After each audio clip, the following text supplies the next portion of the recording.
Kanalıma hoş geldiniz sevgili öğrenciler. Bu videomda 7. sınıf Türkçe dersi 1. dönem deneme sınavına yer verdim. Sorularımız kaliteli sorulardır. Güzel bir deneme sınavıdır. Açıklamalar kısmından soruları bilgisayarınıza indirebilirsiniz. Hemen başlıyoruz. Birinci soru istemek sözcüğü aşağıdakilerin hangisinde bu araba iyi bir bakım ister cümlesindekiyle aynı anlamda kullanılmıştır. Şimdi istemek sözcüğü cümleye gerektirir, gerekiyor, gerekli olmak, gerek olmak anlamlarını katmış.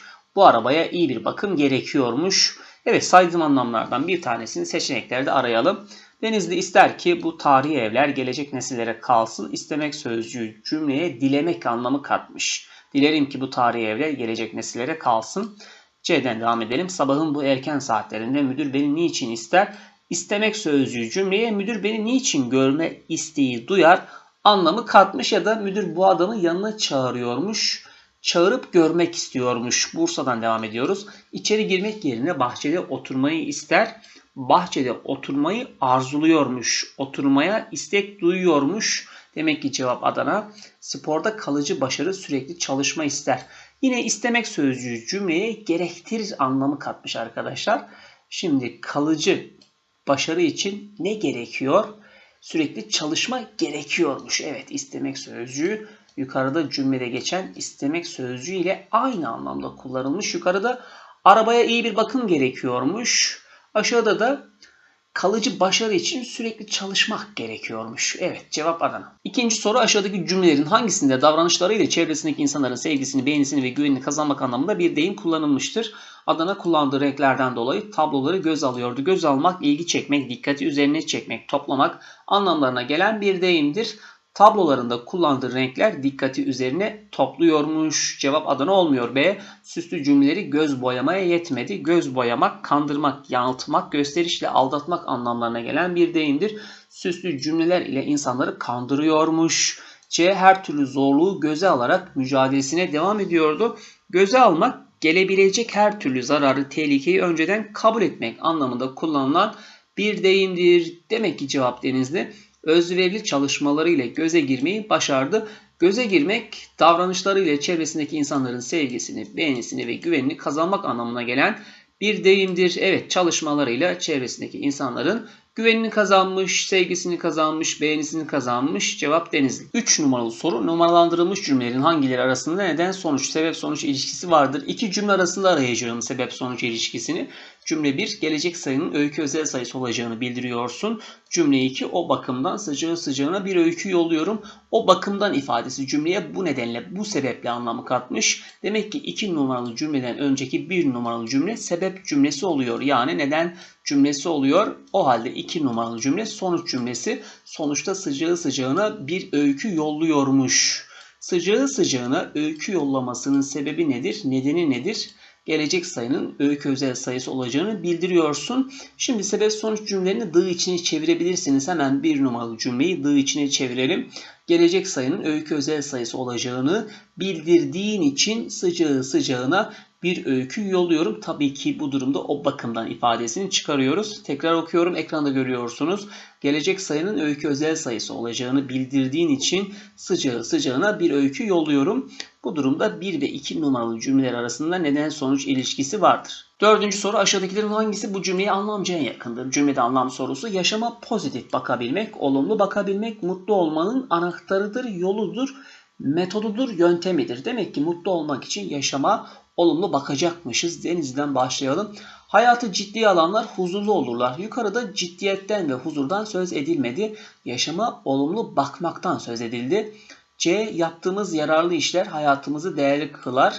C'de yararlı işlerden söz edildi. Yukarıda hayata olumlu bakmaktan söz ediliyor. Bursa, hayatın kısalığından yakınan insanlar, yakılmak şikayet etmek demek. Hayatın kısalığından şikayet eden insanlar zamanlarını boşa harcarlar.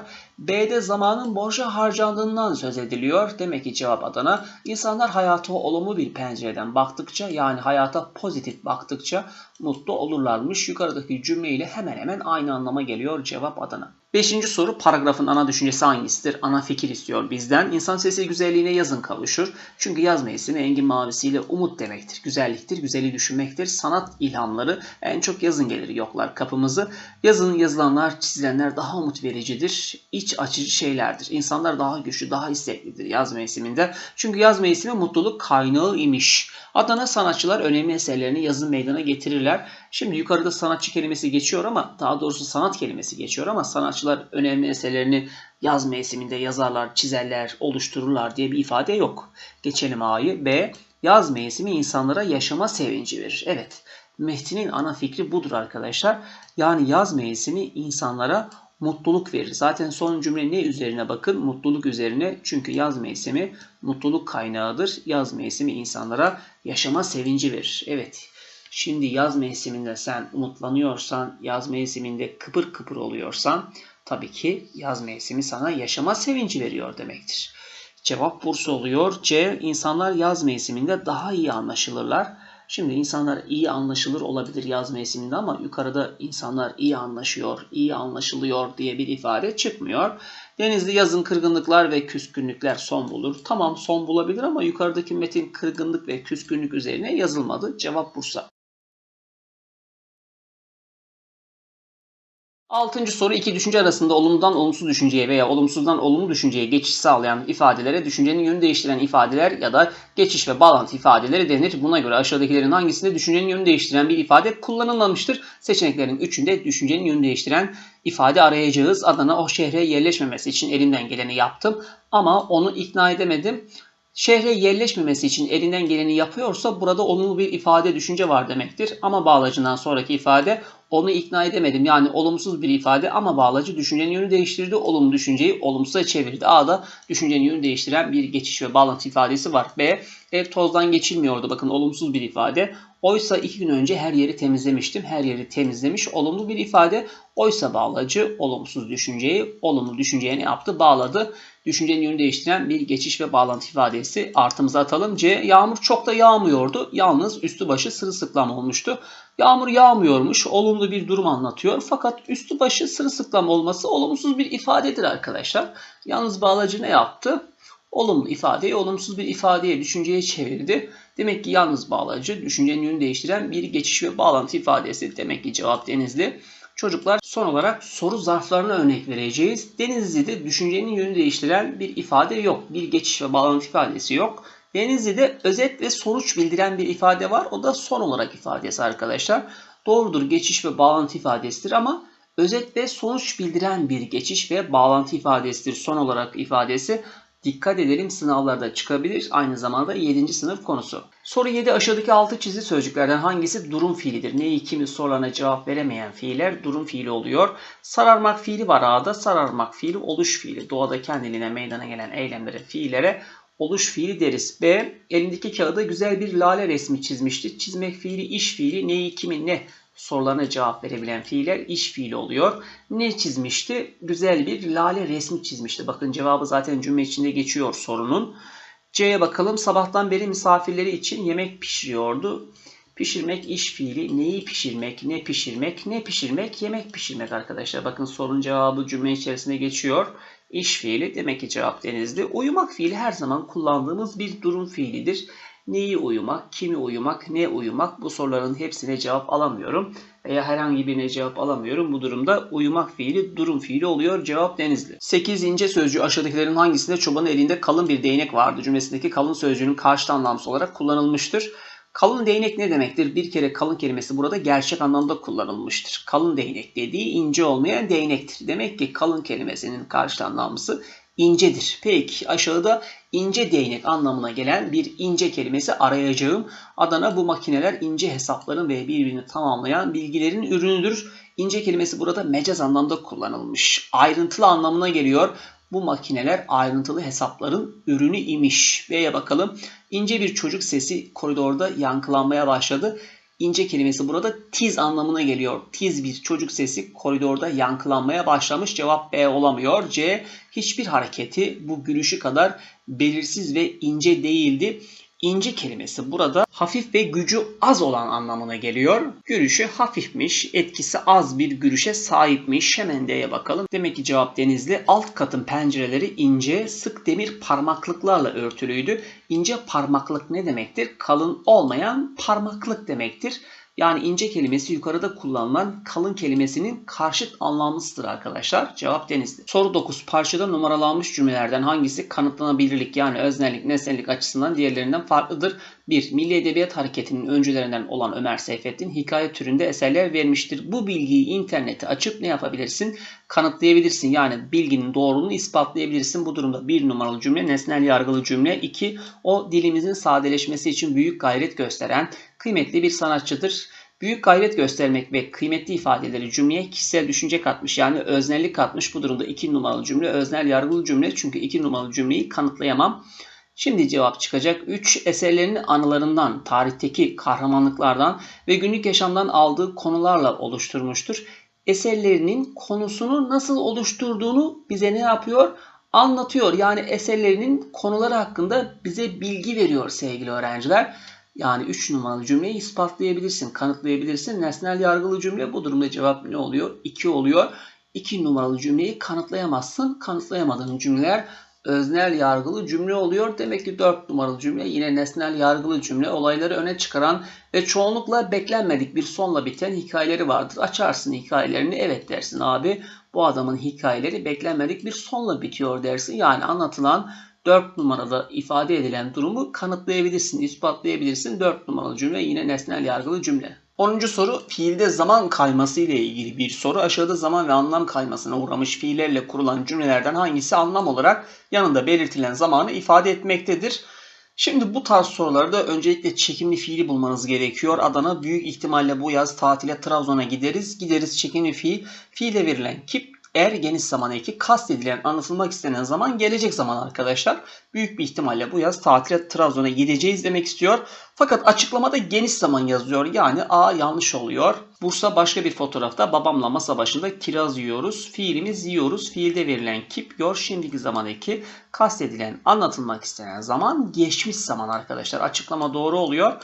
Şimdi burada fotoğraf ne olmuş? Geçmişte çekilmiş ve iş bitmiş. İnsanlar daha sonra fotoğraflara ne yapıyor? Bakıyor, fotoğraf hakkında konuşuyor. Bu kişi yani bu B cümlesini kuran kişi babası ile birlikte fotoğrafı nasıl çektirdiğini anlatıyor. Biz babamla kiraz yerken bir başkası bizim fotoğrafımızı çekmiş diyor. Yani kiraz yeme işi veya fotoğrafı çekme işi geçmişte yapılmış ve bitmiş. Bu durumda ne yapalım? Biz fiilimizi geçmiş zamana çevirelim. Başka bir fotoğrafta babamla masa başında kiraz yemişiz. Peki. Cevap Bursa oluyor. B'deki açıklama yanda verilen açıklama arkadaşlar. Doğru oluyor. Tekrar söyleyelim. Fiilde verilen kip yor şimdiki zaman eki kastedilen anlatılmak istenen zaman duyulan geçmiş zaman ya da görülen geçmiş zaman. C'den devam edelim. Her sabah güneşin doğuşunu izliyorum. İzliyorum fiil yor şimdiki zaman eki. Demek ki fiilde verilen kip şimdiki zaman. Fakat her sabah güneşin doğuşunu izliyormuş. İş her zaman yapılıyorsa kip eki geniş zaman olacak arkadaşlar. Bakın açıklamada şimdiki zaman yazıyor. Yanlış. Fiilde verilen kip şimdiki zaman.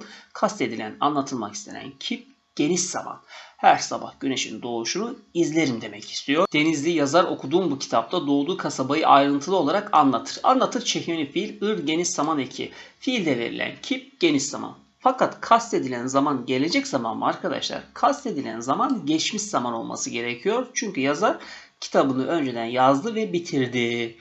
O zaman hemen çevirelim geçmiş zamana. Yazar okuduğum bu kitapta doğduğu kasabayı ayrıntılı olarak anlatmış.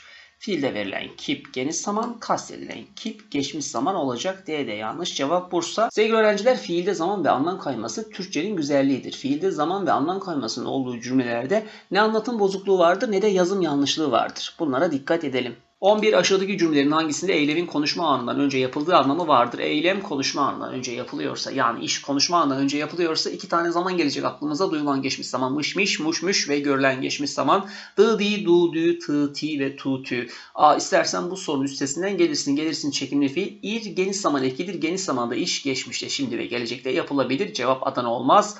B vücudundan umulmaz bir çeviklikle yerinden kalktı. Kalkmak fiil görülen geçmiş zaman eki. Evet görülen geçmiş zamanda iş yani eylem konuşma anından önce yapılmıştır.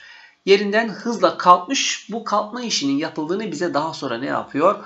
Anlatıyor. Görülen geçmiş zamanda eylem. İş görülür unutmayalım.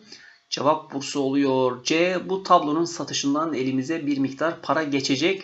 Fiilimiz geçmek. Evet kip eki gelecek zaman eki. Gelecek zamanda eylem daha sonra yapılacak.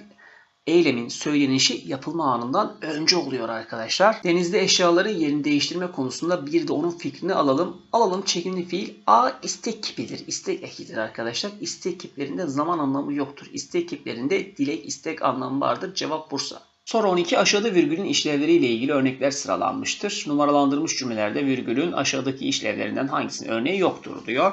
Yukarıda 4 örnek var. Aşağıda da zaten 4 seçenek var. Şimdi D'de ne demiş? Tırnak içinde olmayan alıntı cümlelerinden sonra virgül konur demiş. Evet, bu maddenin örneği bir de var.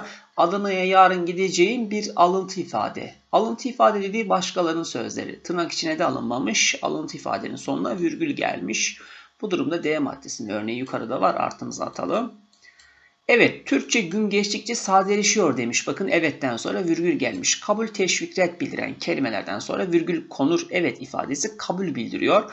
Bu durumda C maddesinin yukarıda bir örneği var. 4 numaralı cümlede kabul, teşvik, red bildiren ifadelerden sonra ne konur? Virgül konur. Artımızı atalım.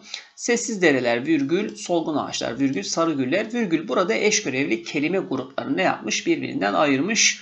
Hemen A'ya ne yapalım? Ok çekelim. Eş görevli kelime ve kelime gruplarını ayırmak için virgül konur.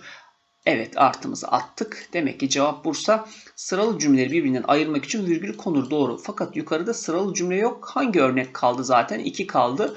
Yukarıda virgül sıralı cümleleri ayırmadı arkadaşlar. Kitap, dergi künyelerinde yazar, eser, yayın evi ve benzeri maddelerin arasına ne gelir? Virgül gelir. En sona da nokta konur. Unutmayalım. Cevap Bursa. Adana'ya yarın gideceğim virgül kebap yiyeceğim diye bir ifade sıralansaydı tabii ki orada virgül sıralı cümleleri birbirinden ayıracaktı. 13 numaralı soru metin oluşturma sorusu. Numaralandırılmış cümleler olayların oluş sırasına göre nasıl sıralanmalıdır? Sıralama D seçeneğinde 5 ile başlayalım. Bir gün bahçedeki atlarla oynuyor, tüylerini okşuyordum. Ve ne oldu? Birden içimde bir tımar etme hırsı uyandı. Atları tımar etme hırsı uyandı. Ne yaptım bunun sonucunda? Kaşığı aramaya başladım. Kaşığı arıyor ama bir türlü bulamıyordum. Bulamayınca ne yaptım? Yatağın altında yeşil tahtadan bir sandık duruyordu. Onu açtım. Daha sonra ne yaptım? Az daha sevincimden haykıracaktım. Niye ki? Abi annemin İstanbul'dan gönderdiği hediyeler içinde kaşığı pırıl pırıl parlıyordu. Gördüğünüz gibi anlamlı sıralama D seçeneğinde var. Cevap Denizli. Bu soru Ömer Seyfettin'in Kaşığı adlı hikayesinden alınmış bir sorudur. Benim size önerim Ömer Seyfettin'in hikayelerini okuyunuz. Soru 14. Bu cümlede anlatılmak istenen hangisidir? Sakin konuşan, soğukkanlılıkla cevap veren, söyleyecek sözü olmadığı zaman susmasını bilen, söyleyecek sözü olmadığı zaman susan insanlar yerinde ve zamanında konuşuyor demektir. Konuşurken kendisine güvenen bir kimse toplumda yani çevresinde saygı görür. Değerli öğrenciler, bu cümlenin ana fikri D seçeneğinde var. Ne diyor? Yerinde ve zamanında konuşmasını bilen kişi çevresini etkiler. Yani toplumda saygı görür. Cevap Denizli. 15. Parçada kullanılan söz sanatı ve bunun göstergesi açıklaması hangisidir? Güvercinlerin gündüzleri yemlenmek için doldurduğu bu meydan o anda en karanlık gecelere parlak dedirtecek kadar siyahtı. Adam kendi kendine söylenir. Lale desenli lambalar kim bilir bu meydana ne kadar yakışırdı. Şimdi yukarıda abartma söz sanatı var. Karanlığın anlatımında aşırılığa gidilmiştir. Meydan o kadar karanlıkmış ki en karanlık gecelere parlak dedirtecek kadar karanlıkmış, siyahmış arkadaşlar. Bu imkansızdır. Yazar daha etkili bir ifade için abartma söz sanatından yararlanmış. Cevap Bursa. Bazı arkadaşlarım C diyebilir. Benzetme yapılmıştır hocam. Lambaların lalelere benzetilmesi. Arkadaşlar lambanın dışındaki desen lale deseniymiş. Lamba laleye benzetilmemiş. Lambaların dışındaki desenler lale figürleriyle dolu imiş. Burada bir benzetme var. Sonucuna varmayın. Şimdi elma desenli çanta desen çantayı elmaya mı benzetmiş oluyorum? Yok, çantanın dışında elma görseli var demek istiyorum. Burada da lambanın dışında lale görseli varmış. Yani benzetme söz sanatı yukarıda yok. Cevap Bursa. 16. Altı çizili sözün cümleye kattığı anlam hangisidir? Türkler dini yapılara büyük önem vermişler. Şehre yakın olan yerlerde taş ve mermeri kullanarak zamana meydan okuyan eserler inşa etmişler. Yani yapmışlar. Bakın Türkler taş ve mermer kullanarak zamana meydan okuyan yani varlığını sürdüren eserler inşa etmişler, yapmışlar. Bu durumda Türklerin yaptığı eserler taş ve mermer kullanarak yaptığı eserler kalıcı olmuş oluyor. Cevap C. 17. Parça aşağıdaki metin türlerinin hangisinden alınmış olabilir? Kemal Sunal 44 yılında İstanbul'da doğdu. Vefa Lisesi'nden mezun oldu. Sanat hayatı Zoraki Tabip adlı tiyatro oyunuyla başladı. 73 yılında Ertem Eğilmez'in yönettiği bir filmle sinemaya adımını attı ve kalabalık kadrolu filmlerde rol almaya başladı. İnek Şaban tiplemesiyle Türk sinemasında komedi oyunculuğuna yeni bir soluk getirdi. Hayatı boyunca toplam 82 filmde rol alan sanatçı 2000'de aramızdan ayrıldı. Yukarıda Kemal Sunal'ın hayatını bir başkası anlatıyor. Yani metnin türü yaşam öyküsü. Seçeneklerde biyografi yazıyor. Cevap Bursa. Demek ki ünlü kişilerin hayatlarının anlatıldığı yazılara biz biyografi deriz. Biyografilerde hayatı anlatılan kişinin doğum tarihiyle ne oluyor? Metin başlıyor. Sanat hayatına değiniliyor. Eserlerinden, başarılarından söz ediliyor ve ölüm yılı tarihiyle ne oluyor? Biyografi sonlandırılıyor. Kemal Sunal şöyle bir cümle kursaydı, 44 yılında İstanbul'da doğdum deseydi, bu durumda metnin türü otobiyografi oluyordu. Otobiyografide kişi kendi hayatını kendisi anlatıyor. Ana olay yazıdır. Kişinin başından geçmiş olayların anlatıldığı yazılardır. Günlük günü gününe yazılan yazılardır. Cevap Bursa. 18. Metnin dil ve anlatımı ile ilgili hangisi doğrudur? 3'ü yanlış, biri doğru. Son günlerde okuduğum bu kitap göllerin çevresindeki kuş nüfusuna dair zengin içeriği, analizleri ve yarattığı farkındalık açısından iyi bir bilimsel kaynak niteliği taşıyor. Doğal zenginliklerin tanıtılması ve korunması adına yayımlanan bu kitapta göllerin kuşlar için önemli bir yaşam alanı olduğu dile getiriliyor, anlatılıyor. Yukarıda kitap hakkında bize bilgi veriliyor. Yukarıda bilgilendirici bir metin var. Bilgilendirici metinlerde hayali ögeler yer almaz. Geçelim. Kişisel görüşe yer verilmemiştir diyor. Arkadaşlar dikkatli olunuz, verilmemiştir diyor. Oysa yazar yukarıda kitabı tanıtırken bazı kişisel ifadelere yer vermiş. Kitabın yarattığı farkındalık diyor. Benim için o kadar farkındalık yaratmayabilir kitap. Yine kitap iyi bir bilimsel kaynak niteliği taşıyor. Tamam, kitap bilimsel kaynak özelliği taşıyabilir. Benim için iyi olmayabilir. Sıradan bir bilimsel kaynak olabilir benim için. Dolayısıyla yukarıda kişisel düşüncelere yer verilmiş, verilmemiş dediği için yanlış. Açıklamaya başvurulmuştur. Evet, yukarıda açıklayıcı anlatım biçimiyle yazılmış bir metin var. Bilgilendirici metinlerde açıklayıcı anlatım biçimi kullanılır. Evet, kitap hakkında bize bilgi veriyor. Kitabın içeriği hakkında bize bilgi veriyor. Cevap Ceyhan, sayısal verilerden yararlanılmıştır. Yukarıda yazar kitap hakkında bize bilgi verirken sayısal verilerden yararlanmadı. Cevap Ceyhan. 19. Aşağıdaki öğütlerden hangisi bu metinde söz edilen sorunun giderilmesinde etkili olur? Aşağıda 4 tane öğüt verilmiş. İnsan var olduğu olalı belki de hiç bu kadar kolay iletişim kurmamıştı. Buna rağmen günümüz insanın en yaygın sorunlarından bir tanesi yalnızlık. Yukarıdaki sorun yalnızlık. Yalnızlığa seçeneklerde çözüm arayacağım. Sanal dünyada yüzlerce arkadaşı bulunan cep telefonunda onlarca numara kayıtlı olan yalnız insanların yanı dolaşıyor sokaklarda. Şimdi A seçeneğindeki bilgiyi uygularsam yalnızlıktan kurtulacak mıyım? Eğer anlarsan komşunun iyi ya da kötü yaşantısı senin için bir derstir. Burada komşunun başından geçen olaylardan senin bir ders çıkarman gerektiği anlatılıyor. Şimdi komşunun başından geçen olaydan ders çıkarırsan yalnızlıktan kurtulamazsın. B. Cahil adam bir süre seninle gönül arkadaşlığı kursa da sonunda sana bir zararı dokunur. B'de cahillikten söz ediliyor, yalnızlıktan söz edilmiyor. C. Yarın yaparım deme, nice yarınlar geçti. Ekin zamanı geçmesin, uyanık ol. Her işi zamanında yap diyor. Demek ki cevap Denizli. Dostlarına zaman ayır. Evet, yalnızlıktan kurtulmak istiyorsan dostlarına zaman ayır. Onlarla bir arada bulun. Güzel. Sevinç ve üzüntü ancak dostlarla paylaşılır. Demek ki D'deki nasihatı uygularsan yalnızlıktan kurtulacakmışsın. Cevap Denizli. Siz de sevinçlerinizi ve üzüntülerinizi dostlarınızla paylaşın. Yalnızlıktan kurtulun. Soru 20 zarflarla ilgili bir soru. Buna göre baloncu Yılmaz'a hangi balonu vermelidir? Kırmızı, mavi, yeşil ve turuncu balonlar yan yana geldiklerinde bir cümle oluşturmaktadır. Cümlemiz geçen gün Ayşe ve ben tiyatroya gittik. Peki. Yılmaz bu cümleye zaman anlamı katan balonu almak istemektedir. Şimdi bu tarz soruları iki şekilde çözersiniz. Fiile sorulan ne zaman sorusu zaman zarfını buldurur. Fiilimize hemen sorumuzu soralım. Ne zaman gittik? Geçen gün gittik. Demek ki geçen gün ifadesi zaman zarfı. Geçen gün ifadesi hangi balonun dışında yazıyor? Kırmızı balonun dışında yazıyor. O halde Yılmaz kırmızı balonu alacak. Bir de cümlede zaman anlamı taşıyan ifadeyi bulursanız tabii ki orada zaman zarfı var demektir. Cümledeki zaman anlamı taşıyan ifade hangisi? Geçen gün ifadesi. O halde cevap yine geçen gün oluyor. Yani yine kırmızı balon oluyor. Sevgili öğrenciler, deneme sınavımızın sonuna geldik. Sol üst köşede ve sağ üst köşedeki deneme sınavlarında görüşmek üzere. Hoşça kalın.